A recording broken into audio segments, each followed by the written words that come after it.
this is, that negative thought you've been having, and I just can't let you try and change yourself without a fight. So, go ahead and just turn the show off, okay? And, yeah, everything's still fine. This is Blindsight with your host, Bill Lundgren. We aren't holding back truth. We're here to help you heal and become the best you possible. Here's the chair, here's the pillow, here's Bill. Hello and welcome to Blindsight, produced by the Audio Information Network of Colorado. This is Bill Lundgren, your host for this podcast, and I'm delighted to be able to introduce to you Joy Coe, who's going to be today's guest. And we're going to be talking about an important subject of special education and helping particularly blind people and people with dyslexia. Joy, welcome. Thank you. Thank you very much. And Joy is the principal of, I'm trying to remember. I'm sorry. It's the name of your company. Touching Success. It's Touching Success, yeah. That's it. Okay. So tell me a little bit about how you got into special education. Well, it started in tiny steps, but the biggest moment I can remember was my brother was trying to learn how to do algebra, and he had not only dyslexia, but he also had dyscalculia, which is a problem with numbers that people struggle with. No and kidding. I sat down with him. Yeah, dyscalculia is a real thing. And I sat down with him and we went over he got into Algebra 1. And so we were going over and over and over and over it, which was fine. I didn't mind. I had nothing to do. And then he got it. And he was so happy about finally understanding this concept that he just couldn't stop smiling. And for him, that was pretty good. Yeah. So that kind of made me interested in what was this special ed thing out there in the world. So that's how it got started. It was basically through my brother.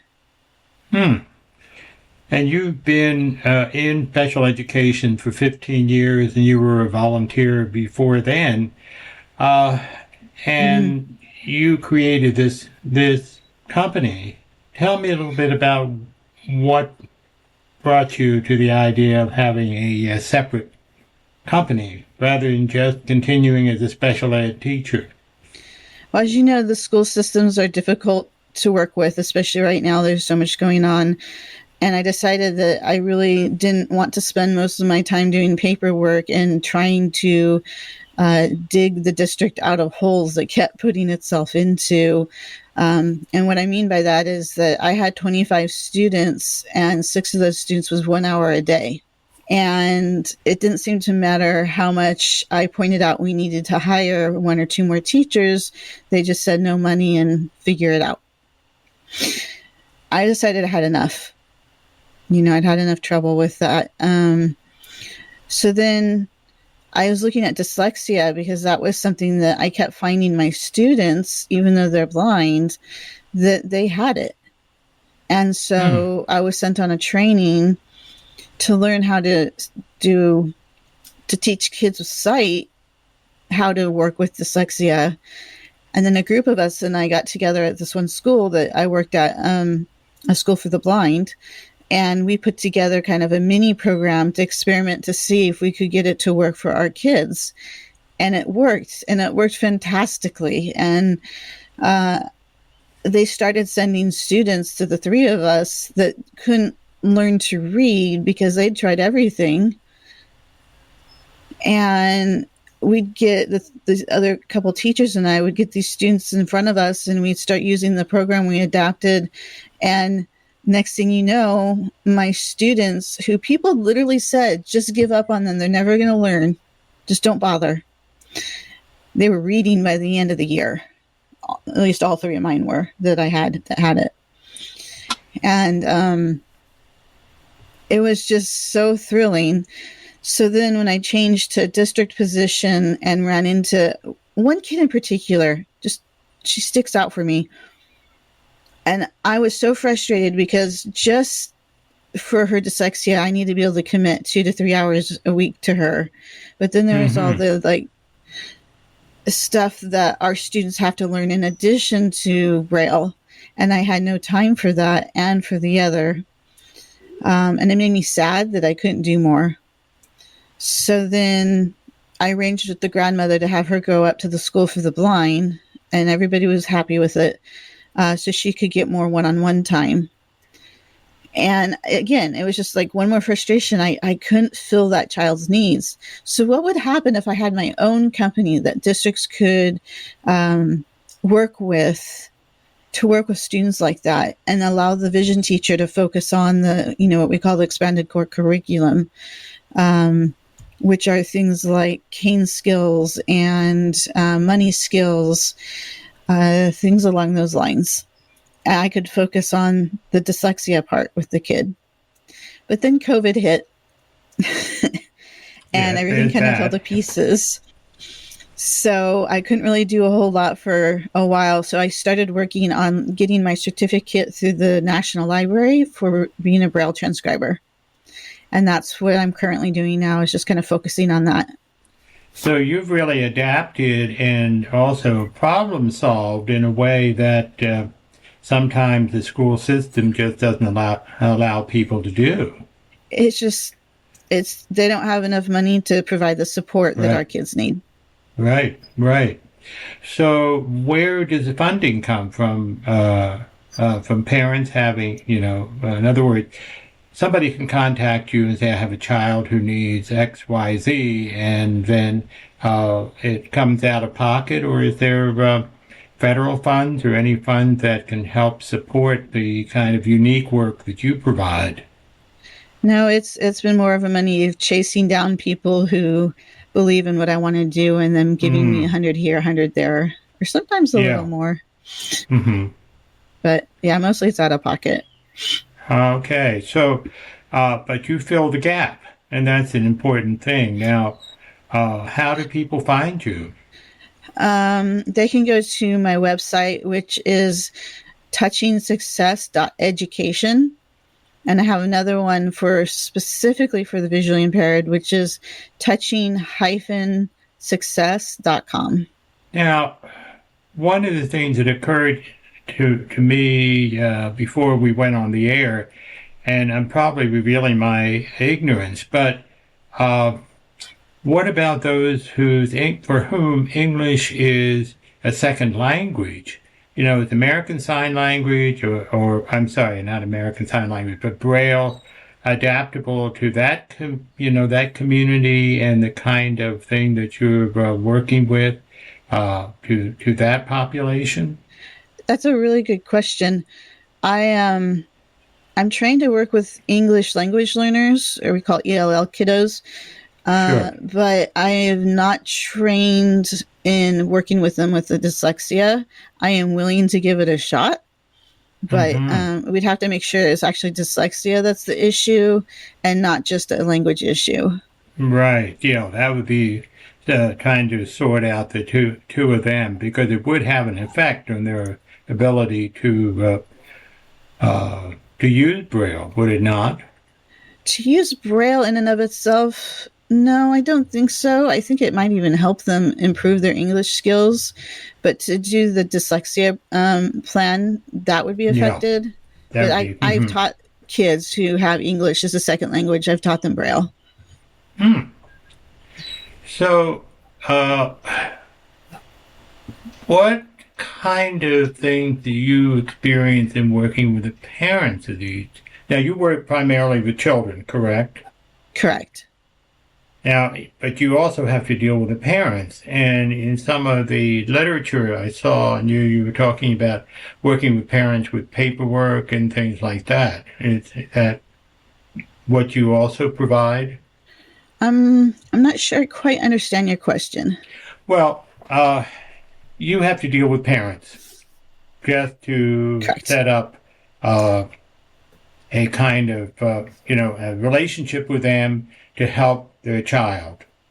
So what's it like Correct. for you in working with the parents? What kind of things do you need parents to know, and what kind of work do parents have to do to help their children build on what you're doing?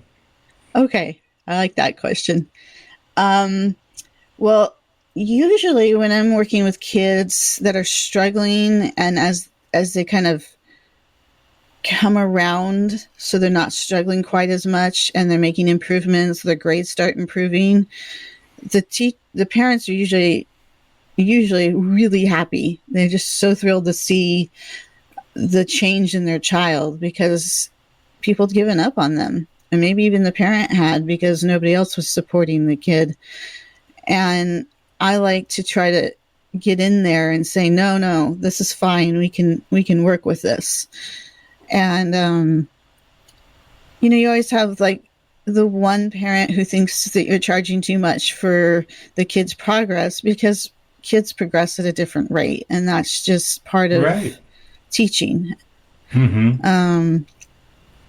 So that's one aspect. As far as how they can support, and they can do this anyway. I mean, all the parents really should be playing rhyming games, syllable counting games, but like clap games, it's like spaghetti and things along those lines with the younger kids. And if kids come into kindergarten able to do those skills, usually they can go ahead and just keep going in the classroom and not really have too many problems with learning to read.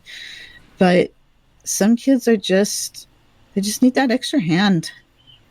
And then you got to work with the parents and helping them know their kids are not failures. Their kids are not stupid. Their kids are just wonderful the way they are.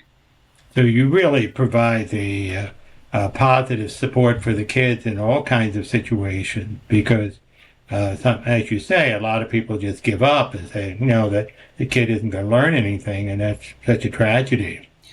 It's one of the most upsetting things. The first time I heard it, I didn't even know what to do. I mean, I just stood and I don't know. I just stood and stared at her, just with this. I must have just looked so aghast at what she said. It never occurred to me to even ever give up on that particular child too. And when I checked back in with her a few years later, she was reading at a first grade level, which for her, that was huge. So sometimes it can be a real challenge, but operating on your own, you have the freedom to do that. Yeah, I hope to. I mean, like I said, the COVID came in and kind of tripped me up on most of my plans. I had it set out. I was starting to collect families, but unfortunately, COVID, people just didn't want to be around each other, and that's fine. I get it. I didn't either. So I'm trying to get my feet back under me and keep going. So, yeah, I think things will start to improve as people start trusting the environment better. Yeah, and getting their shots and being comfortable with it. So you travel around the state, the area.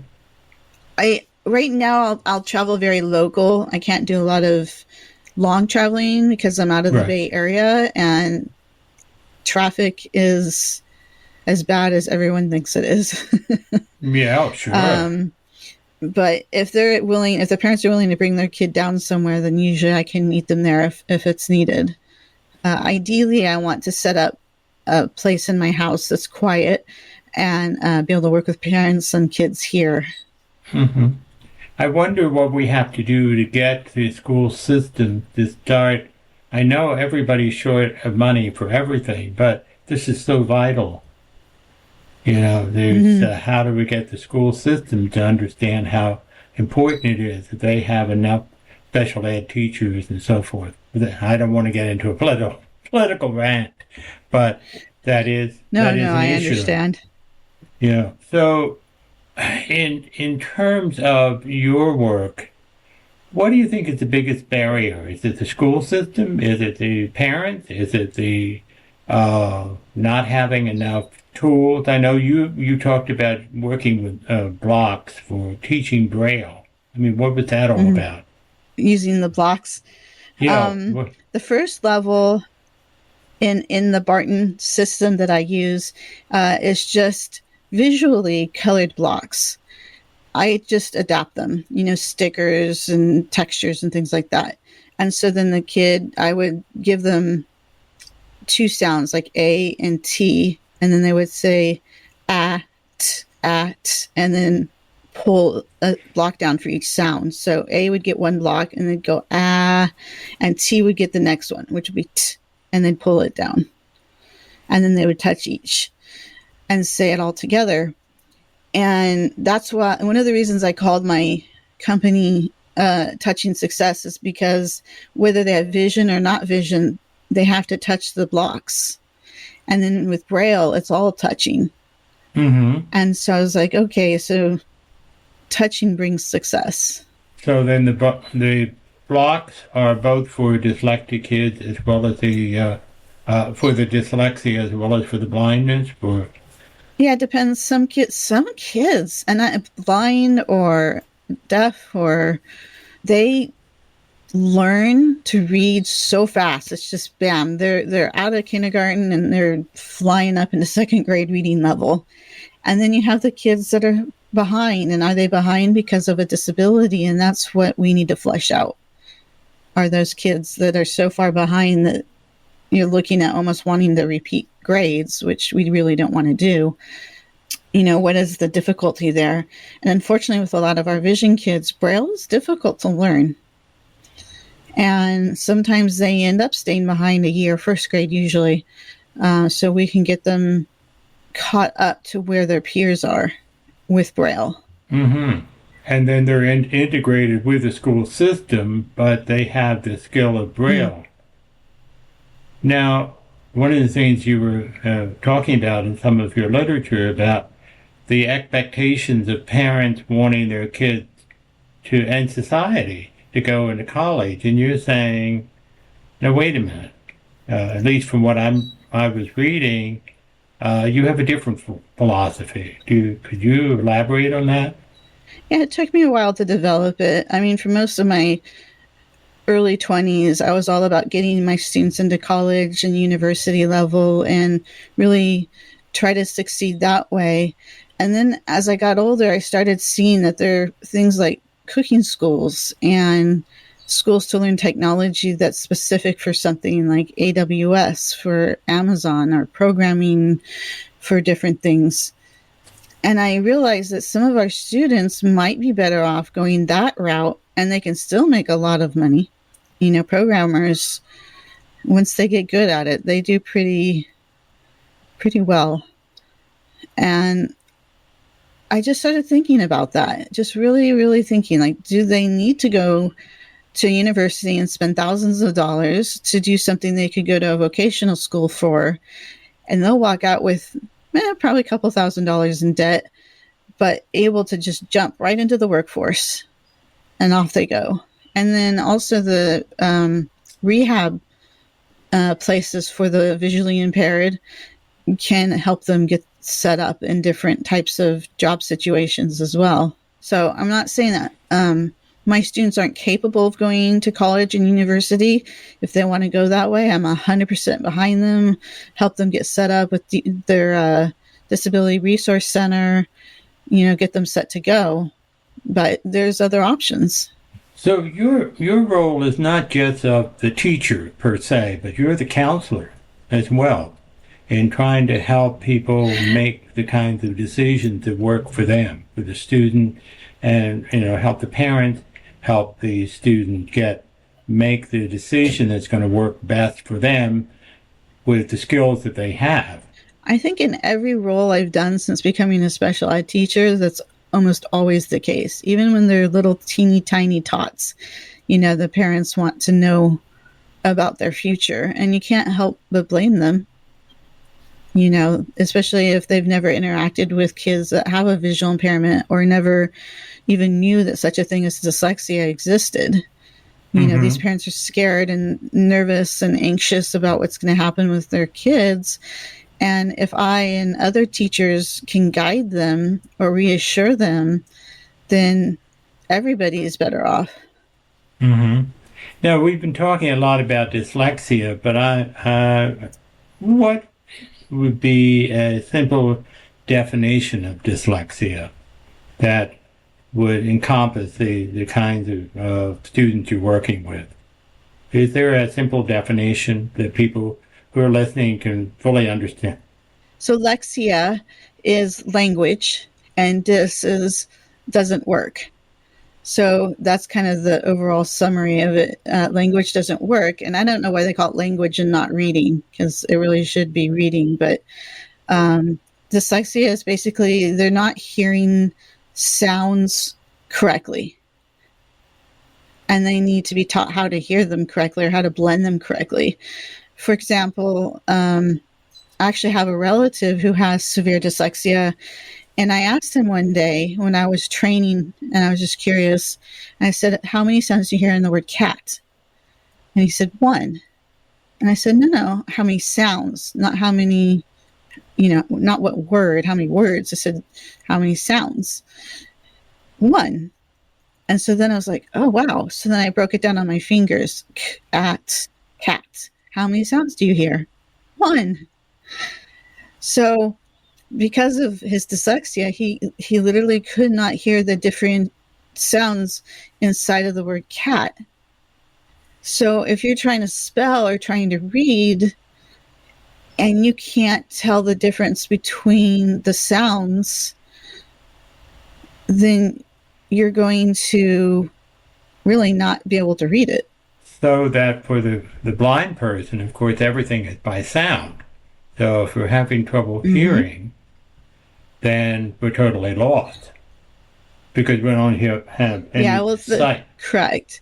But it's not hearing as in like voices and things they can hear. It's the distinguishing between letter sounds. And so, yeah, the if you think about it, a child who's born blind is exposed to a whole lot less brailled words than a sighted child with print.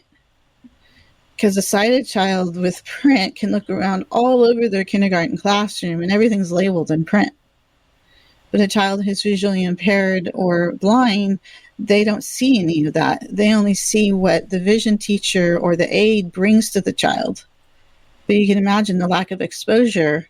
Sure. And then you say, oh, this child has dyslexia, and they've already have less exposure to a reading medium. They're kind of, you can see why they struggle. That's interesting because my sister was not blind at the time, but she was dyslexic and sighted. But the focus was more on being able to read rather than understanding the sound of words. So it sounds like there's a new look at this word, dyslexia. It's been around since, for at least, let me think, 50 years that I know of. I know it's longer. It's late 1800s when they discovered something along the lines of dyslexia, and they couldn't figure out what was going on. It was a couple scientists. Orton was one, Gillingham was the other one. And they basically discovered it was a stroke victim, but the symptoms were very similar to dyslexia. And so then they thought, well, what happens if we use those techniques on kids with dyslexia? Or they developed the term, and then they started using the program that they developed, and it was successful. So most of the successful programs nowadays use what we call Orton-Gillingham-based programs. And it's basically where you teach the kid how to tear apart a word into sounds and put the sounds back together again to form a word. And it's very sequential. There's the Wilson program, Barton program. I think Orton-Gillingham program might even still be around, and a couple of others. I don't want to necessarily promote any one program in and of itself. But again, it's tremendously important for a non-sighted person to be able to understand the sounds and be able to relate them to what they're doing. Yeah, I prefer kids to be without an aid in the classroom if I can help it, but there's certain times and for certain ages where I think it's important. And I think one of the ones is when a child is doing reading class inside their classroom, an aide can be with them and showing them the same thing that their peers are getting so that they learn the sounds that go with the letters and they're not just guessing at it. Mm-hmm. Well, what else do you feel you have to deal with a blind child in terms of helping them for success? I kind of always come back around to the expanded core curriculum, which I know is VI teacher talk, but it's there's just so much for a child who was born blind or visually impaired that these kids have to learn hands-on. When I taught in a classroom, I took my students out twice a week into the community so that they could learn to just order their own food at a restaurant, or we would get a grocery list together and I'd assign each kid, you go get the noodles, you go get the cheese, and then I'll meet you in the front of the store for the older kids. And just skills along those lines, I feel are really crucial to learn, but it goes beyond the scope of what I do now. Like I said, when I was a classroom teacher, that was something that I did a lot of, and I would recommend parents really be hands-on with their kids with that kind of stuff.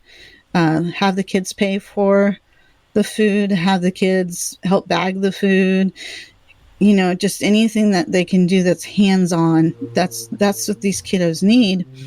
And I find kids who have not had a lot of hands-on stuff can be challenging in one sense to teach because they don't have a lot of comprehension of things. Right. Parents are so protective and don't want the child to fail, quote unquote. So they're not going to give them that kind of experience when indeed they need to have that and maybe make mistakes in order to learn from them. You can so hit the nail on the head.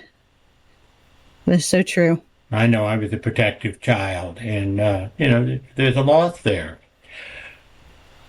What, for the kid to go, I know there's not enough time to change society, though we keep trying, in individual case. Yeah. But I think about, you were talking about kids going into, someone who's blind going into some of these other professions, but it feels like a lot of the professions just, for example, providing Braille, it's just like they just won't do it, even though we have the ADA. And that's got to be a barrier when they go out in the world and they want to be a plumber, they want to be, something in the vocational area. How do we get people in general to change to provide Braille, to provide those things that the kids need as they grow up?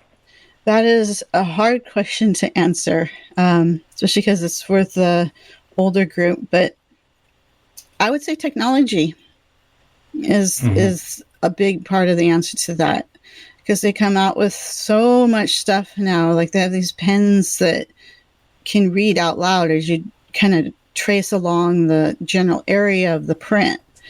Right. I know they have one camera that hooks to the glasses now that they can just point with their finger and it'll read a sign to them. Just these things like that. I say technology is going to be the closest we can get to break down that barrier. You have the Braille. See, are we still on Braille notes? It's been a while since I've worked in a school. The Braille, refreshable Braille displays. And kids can use those for things like programming. The computer comes with the ability now, I think all of them do, to be able to drive a Braille display. So I think that that's a huge help. And you can scan stuff into OCR format, which is character is I remember what those stands for, character recognition. And then that can be put onto the computer. So I think technology is opening a lot of doors. And it's, one of the things I do give credit to the School for the Blind in California for, and to Texas. they're the two schools I know. This is not meant to be saying other schools aren't doing it, but they're working really, really hard to make sure the kids graduate with the biggest amount of knowledge in their head of technology as they can possibly provide. And it's really the wave of the future in your mind. Mm-hmm. I still think Braille is definitely a needed commodity and needed to be taught. But I do know and acknowledge that technology is good, indispensable, really. I think it's going to be indispensable. I think it already is indispensable. Well, I believe the statistics are right now that about maybe a third of people who are blind are employed. But of that group, something like 85% of them know Braille, of the group that's employed. Yeah. So that says a whole lot about the that lines up with the last study I read. Yeah. And no technology, too. Yeah.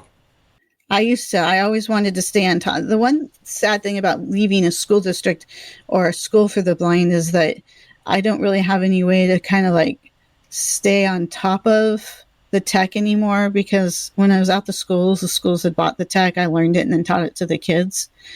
So I imagine there are things that have come out in the last couple of years that are just making a huge difference in all kids' lives.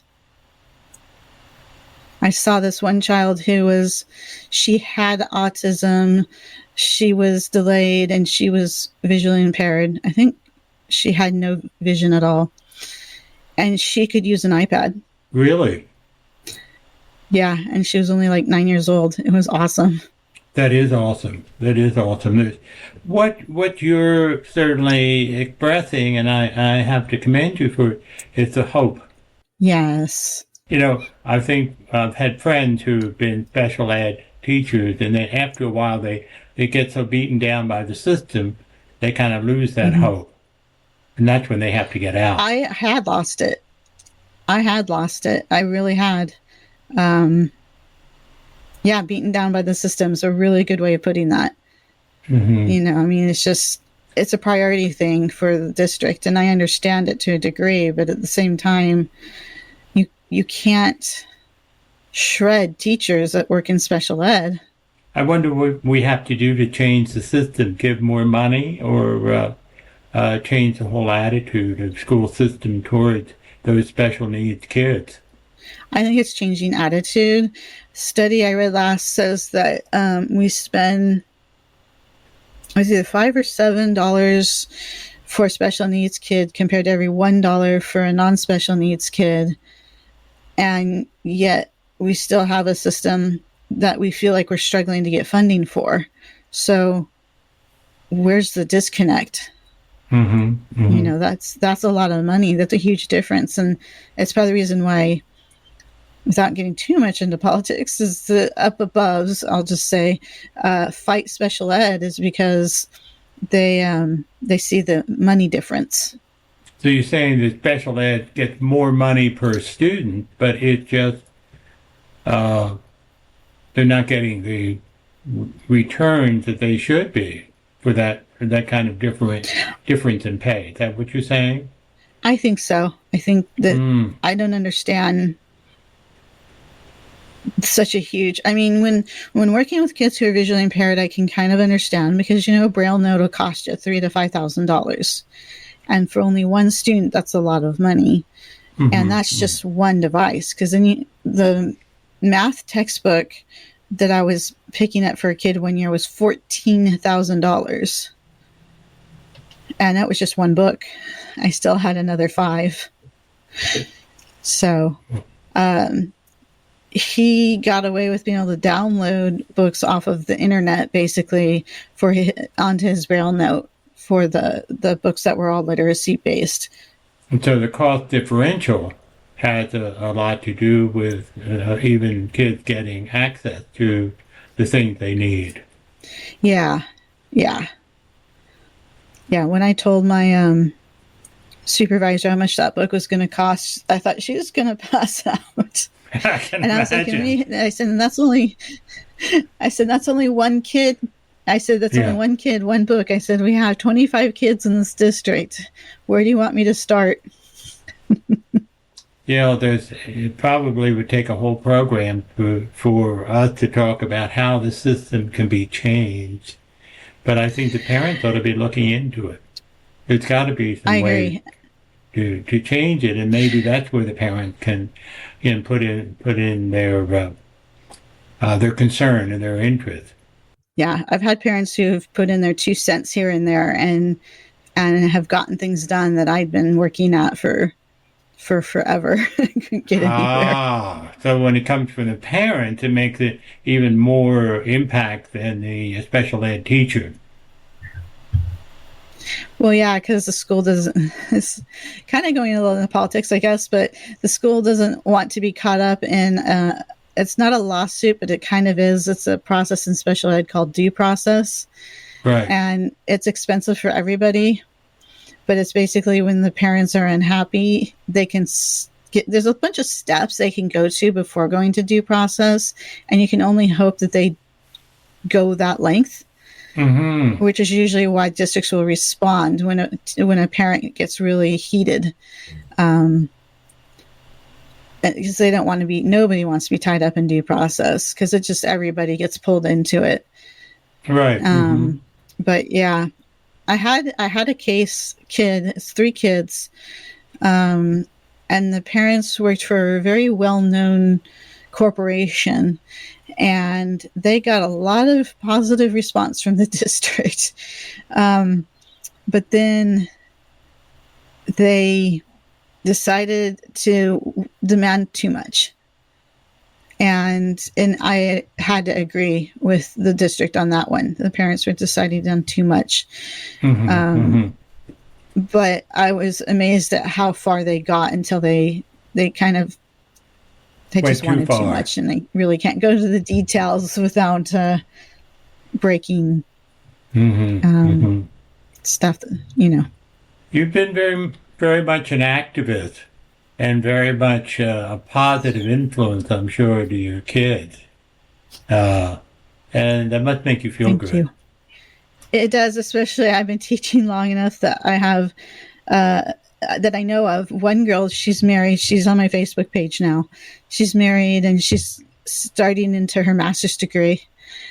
That's wonderful. So, that's wonderful. Yeah, I feel pretty, just happy and just content watching as my kids now are reaching ages of, where they're grown up. They find me on Facebook and they're like, "Hey, Miss Co," and keeps going on about what they've been up to, and it just, how can you not be proud of that? If someone wants to follow in your footsteps, do you have other people working with you, or are you a solo practitioner? But if somebody wanted to learn to have that optimism that you have, you want them to call you? Yeah, that would be fine. Yeah, because you have a gift that you can give to other people who are special ed to kind of counteract what they experience in the day-to-day. So I commend you. So people want to contact you. Would you repeat that email for them to get in touch with you? Yeah. It's jcoe, so JCOE at touching-success.com. Okay, well, thank you for being a guest on this show, and keep in touch with us. Okay, thank you for being out there advocating for all of our wonderful people that just, I don't know. There's something to working with people who have a visual impairment and or are blind that I find so much happiness with. We can all do everything that we need to do to get along in life, no matter our disability. And that we need to not assume people can't do things. Exactly. This has been Bill Lundgren, host of Blindsight, produced by the Audio Information Network of Colorado, and look forward to our other podcasts. Thank you and goodbye.